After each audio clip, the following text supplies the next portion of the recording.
তিন দফা দাবিতে শাহবাগ মোড় অবরোধ করেছে প্রকৌশলী শিক্ষার্থীরা। ডিপ্লোমা প্রকৌশলীদের নামের আগে প্রকৌশলী লিখতে না দেয়া সহ তিন দাবিতে রাজধানীর শাহবাগ মোড় অবরোধ করেছে বাংলাদেশ প্রকৌশল বিশ্ববিদ্যালয় সহ একাধিক বেসরকারি প্রকৌশলী বিশ্ববিদ্যালয়ের শিক্ষার্থীরা। বিস্তারিত থাকছে স্টাফ রিপোর্টারের প্রতিবেদনে।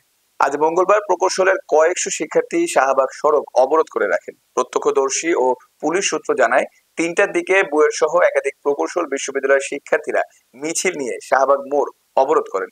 এ সময় তাদের দাবি মেনে নিতে স্লোগান দেন। শিক্ষার্থীরা শাহবাগ মোড় অবরোধ করায় আশপাশের সড়কগুলোতে তীব্র যানজটের সৃষ্টি হয়েছে বলে শাহবাগ থানার ওসি খালিদ মনসুর জানান। অবরোধে অংশ নেওয়া বুয়েটের শিক্ষার্থী আবরার ফায়াজ বলেন, ৩ দফা পূরণের দাবিতে তারা আন্দোলন কর্মসূচি চালিয়ে যাচ্ছিলেন, কিন্তু গতকাল রাতে রংপুরে একজন স্নাতক প্রকৌশলীকে আটকে রেখে বিভিন্ন হুমকি দেওয়া হয়েছে। ওই ঘটনায় থানায় মামলা হলেও হুমকিদাতাদের গ্রেপ্তার করা হচ্ছে না। তিনি বলেন, ৩ দফা দাবি পূর্ণ না হওয়া পর্যন্ত এবং স্নাতক প্রকৌশলীকে হুমকিদাতাদের গ্রেপ্তার না করা পর্যন্ত তারা আন্দোলন চালিয়ে যাবে।